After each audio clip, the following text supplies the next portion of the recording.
has become the first team to finish a season 16-0 in 132 years. Let's talk about what this means for college football. Let's talk about what this means for the Hoosiers. What's up, kinfolk? It's RJ Young. I am not on a step mill. If this is your first time watching Adapt and Respond, thank you for joining us here. We talk college football year round. If you're into that, hit that subscribe button, like this video, and answer the question in the comments below. Have you ever seen a more remarkable turnaround in the history of the sport than what Kurt Signetti has done since becoming Indiana's head coach in December 2023 to January 2026? Because I submit to you, I don't think you have. I don't think anybody's in anything like this turnaround. And I mean that across sports. I genuinely am flabbergasted by what Kurt Signetti has done at Indiana. Remember, this team was the losingest team in all of FBS football by some margin until earlier this season. In the middle of the season, they climbed out of the cellar en route to putting together an undefeated run in one of the more memorable college football seasons of all time. Signetti, who is an absolute found diamond, who bet on himself after 1 year on Nick Saban's staff to become a head coach. No offensive, defensive, or special teams coordinator necessary. But this gets away from the fact that Kurt Signetti had been coaching ball since the late 1970s. Johnny Majors at Pitt, played quarterback at West Virginia, worked on a bunch of different staffs. And as he would tell you, look, I had the misfortune of playing on staffs that didn't win a whole lot of games. And usually you get head coaching jobs or great coordinator jobs from being on staffs that win championships. Wasn't until he got to Alabama that became one of the things that he was synonymous with. But he bet on himself going to IUPUI to be its head coach and worked all the way up from there to Elon, to James Madison, and eventually to Indiana, where he said it himself. Google me. I win. How do they win? They're disciplined. They play on time. They bet on themselves. And they're old, 23, 24 years old across the board. Average age of the Indiana football player this season is 24 years old. That's a veteran. That's a 3-year starter in the NFL in some people's metrics, right? That might be an unfair advantage, but it's not an unfair advantage if it's not against the rules. It's called spotting the market inefficiency and exploiting it. Kurt Signetti told me last year the way that he put together a program at Indiana overnight with transfer portal was, I wanted guys who had started, played a lot of football. I don't care that they're on bad football teams. I care that they were good players on those bad football teams. And he brought them to Indiana. The backbone of this team is guys that played with him at James Madison, guys like Kalen Black, guys like Elijah Surratt. And then he supplemented with guys that wanted an opportunity to play for championships. And not once did Kurt Signetti flinch. This football team plays like he talks.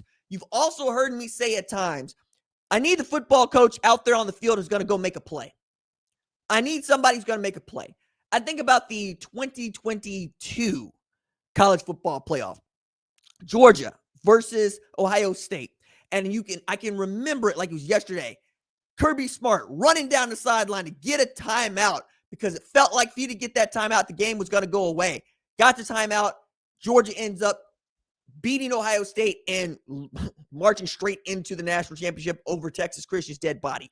In this game, the play of the game for me is with 48 seconds left to play, clock running down. Kurt Signetti does not like what he sees. He takes his final timeout on defense after having to take 2 earlier, and gets everybody together, and he settles them down. He lets Bryant Haynes dial up the right play call at the right time. Carson Beck throws a pick. That ends the game. Bryant Haynes, a guy who was working on food stamps years ago, just signed a contract worth $3 million annually. Mike Shanahan, another one of those guys, came up with Kurt Signetti. Guys that bought into not just what Signetti was selling, but put themselves and their families on the line. And the way in which they coach ball says so. They don't really expect to lose a football game. And as we continue to watch them play at a high level, the thing that I was always interested in was, would the deep water affect them? None of them had swam this deep into the college football playoff. And as it got closer and closer, it felt more and more like the Heisman winner was showing who he was. Fernando Mendoza is the guy whose number you call on 4th and 4. Gotta have it. It could turn around the game. It could end the game. And they don't call a pass play for Fernando. No, they call QB draw. And that man turned into Don Billingsley on Friday Night Lights, running through tackles. In the first quarter, he got smashed. My man came flying through there and busted his lip, to which we got all these memes talking about football guy. I mean, for some of us, it's football guy. For some of us, that's just playing football.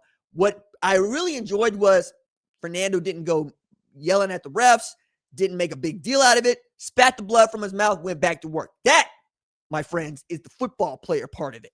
You don't go moaning and complaining about what you didn't get. You leave that to your coach. And Kurt Signetti called out the referees at halftime. They missed another huge call, 2 huge calls in the second half.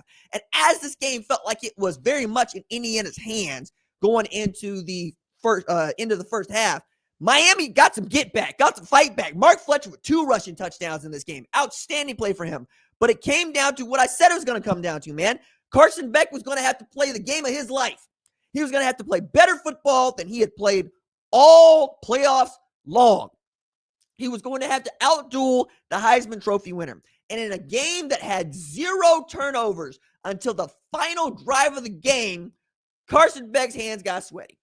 That's the way that I see it. That's the way it happens. Usually, in a game of this magnitude, in a game of this stature, with this many people watching, it comes down to which quarterback, which coach is going to make a play. Mario Cristobal is yelling and screaming because he wanted a clock reset, got to delay a game, doesn't know how to coach through it. Kurt Signetti sees the game going against him, coaches through it, uses his last timeout to good measure. Fernando Mendoza hitting the mouth, continues to go play ball, blitzing him, continues to go play ball, finding ways to get his guys. When they go to press man, which I was begging them to do after the first drive, you could see, okay, now I'm going to have to find a different way to get this. Charlie Becker coming up with play after play over there, man. The one-handed grab. That dude is one of the best wide receivers that we didn't get to talk about because he didn't really show up until the second half of the season. Didn't show up in the second half of the season because, well, didn't need to. Omar Cooper and Elijah Surratt were healthy up until then. But that's another thing that Cignetti had done very well in Indiana. He added depth. As I looked through it, as I kept asking the question, what is it going to be like for us to witness this Indiana turnaround? I believe that a lot of donors across the country are going to find money they didn't know they had because now they see what's possible. Indiana has shown the rest of the country, if you are willing to invest in the right guy, and if the right guy is at the helm, you can win the national championship right here, right now. The question that I would ask, and I'd ask this all year long, is who is the Indiana lying in wait? And what I mean by that is, what university has a large fan base that is aching for the opportunity to play for championships? We're going to find out. Going to find out real quick. It is not a coincidence that Indiana has the largest living alumni base in the country, or that Mark Cuban has made himself seen over the last couple of games and given a large amount of money to the NIL fund to try to get better players to Indiana. And it's not as if we're going to see them go away. So who else out there could you think of? Who's going to make a come up? Indiana was not one of the 20 most valuable programs in all of college football heading into 2025.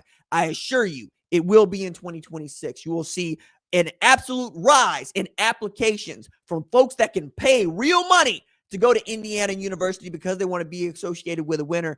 And the $11 million they're paying Kurt Signetti to coach that team is going to so feel undervalued so very quickly because you're able to realize the value of winning football, even at a place that is synonymous with the term basketball school. Congratulations, Indiana. Congratulations, Kurt Signetti, winning the national championship. Nobody's picked to do it.